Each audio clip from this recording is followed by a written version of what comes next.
For those of you who do not know, we've got Michael Todd versus GENADI KVIKVINIA coming up in just around 1 week's time. It's going to be on November the 2nd, and you can watch that at coresports.com. And I think probably Michael is going to end up taking this one. This is going to be a rematch, and Michael did end up losing the last match 3-0. However, at this point, if you guys did not know, both Michael Todd and GENADI KVIKVINIA ended up sustaining the exact same injury. They both tore their bicep tendon. Now, GENADI may have torn the tendon up in the shoulder, and Michael tore it near his elbow. I'm not exactly sure as far as that level of specificity goes, but they did both tear their biceps, so this is going to be extremely interesting. Now, the reason I'm giving the edge to Michael going into this rematch is because I think that Michael's bicep is much more tested, and by the looks of it, I think that he is significantly stronger than he has ever been in his career. His ability to roll out looks really, really good. We've seen him doing crazy lifts on his Devon Lair pronation style lift. He lifted 190 pounds with what I think is an elbow angle that will translate pretty well to his style. But all that being said, we're going to look at Michael Todd versus GENADI KVIKVINIA the first time that they pulled. And one of the first things I noticed, I remember while watching this match, is that GENADI did such a great job in the setup. You can see the depth of grip that GENADI is achieving here. His hand is pushed very far past Michael's hand. It just looks like Michael is taking a low grip. You can see that Michael is contacting GENADI way down below his wrist. So GENADI's wrist is right here, and Michael's pinky pad is even lower than that. And you can see how far GENADI's hand is past Michael's hand. So what this is going to do, GENADI knows that in all likelihood, he's going to lose his wrist. And what this super deep grip is going to do, and you can see it upon the go, is that even though GENADI's wrist is maybe going to go back a little bit, he is still going to be able to control the high ground. The more depth of grip that you have, the better chances you're going to have of controlling that high knuckle spot, even with your wrist bent back, or in other words, it's going to make Michael Todd hold on to GENADI KVIKVINIA. And that's what we saw throughout this match. Now, right off the bat, Michael's position is way worse than GENADI's. But even still, Michael's very strong. He's able to get this stop here. And moving on, what we're going to see is that even though Michael has the stop, he has a much more efficient style overall. That efficiency is going to begin to swing in the favor of GENADI partly because of that ability he had to get a really good setup. He has a super deep grip, but also because GENADI is really, really good at pulling without his wrist, and he has the ability to climb up and over the top of Michael Todd. You can see that regrip, that adjustment, just like what Devon Lair did. So I think what this match is going to come down to is, does GENADI have this same ability to climb up and over the top of Michael Todd? Now, I think it's going to be harder than it was last time, because I think that Michael's elbow flexor is now stronger. So it's going to be easier for Michael to have a higher hand position, to get his knuckles up higher into the air, because I think his elbow flexion, even though he tore his bicep, I think based off of the lifts we've seen him doing, he's been doing pronation and rise lifts. I think that his ability to generate height in a match is better than it used to be. But something else that's very impressive by Michael is, even with this horrible position, we see that every time GENADI tries to drive, he still isn't able to finish this match. And even from this terrible position, I would say the reason that Michael ends up getting pinned in this match, if we move a little bit forward, right here, you can see that he tries to come forward and press.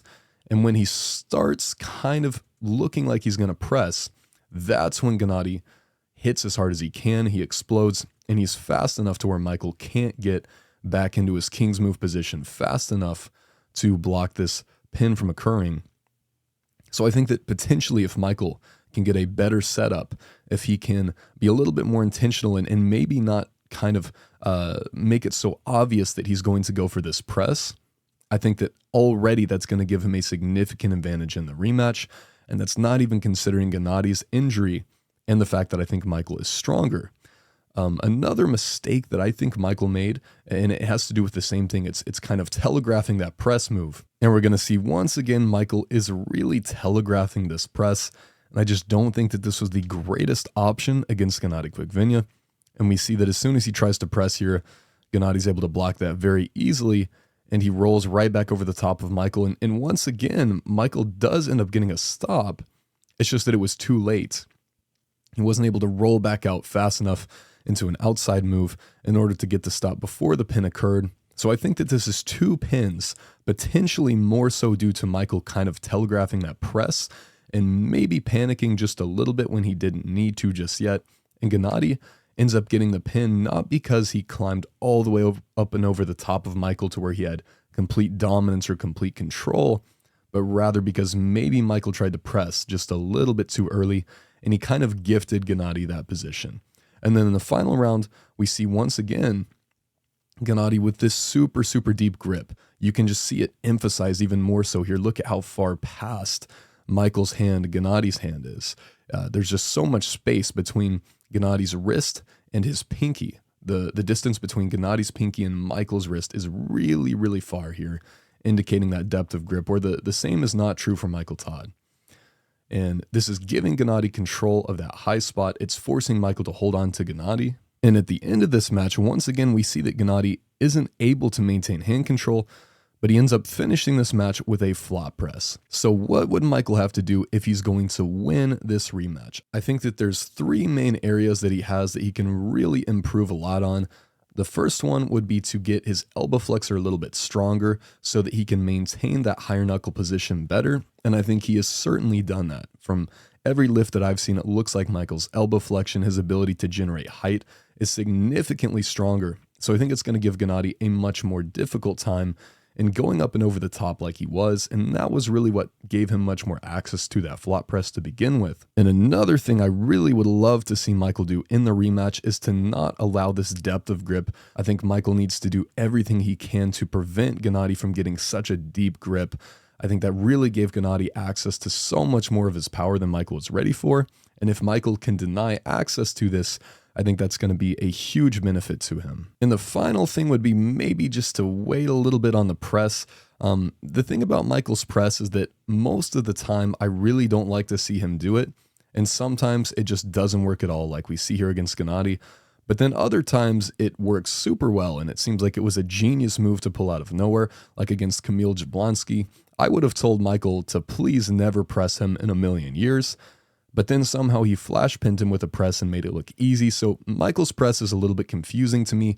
Sometimes it just looks like not the greatest move, and then other times it looks like the greatest move in the world. So I personally would love to see Michael avoid the press a little bit more in this match and try to gas GENADI out, try to gas that elbow flexor out, and worry more about the long match, worry about controlling high grounds, and then potentially transitioning to a press once he has a great position just to finish the match. But let me know what you guys think about this match. Who do you think is going to take the rematch?